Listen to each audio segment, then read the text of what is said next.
السلام عليكم ورحمة الله وبركاته. الحمد لله رب العالمين، وصلى الله وسلم على نبينا محمد وعلى آله وصحبه أجمعين،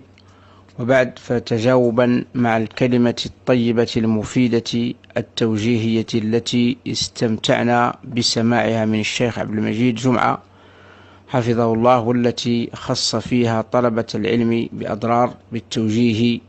فجزاه الله خيرا، وجزى من كان سفيرا بيننا وبينه، أعني أخانا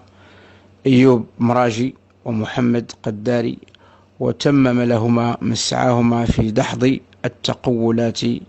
وتبديد الأراجيف التي استند أصحابها إلى صوتيات كنت فيها بصدد زجر الصغار ليكفوا عن جراءاتهم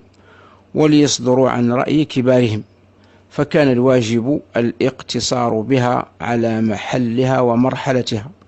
وإلا فإنه منذ أن اندلعت القضية لم أمل إلى شيء من افتراءات الفراكسة، ولأجل هذا لم يطب لهم المقام في المدرسة فغادروها، وغادروها إذ كان فراقهم في غاية اللؤم، واستخرجوا من شيخهم 5 فتاوى تعززت بزيارات من مجندين زين لهم التطواف بالبلاد لتأسيس حزبهم. هذا وإني متابع والحمد لله باهتمام لجل ما استجد من الجهود الصادقة والمجهود المبارك الذي يتجشمه المشايخ من أجل رد العدوان عن هذه الدعوة السلفية، مع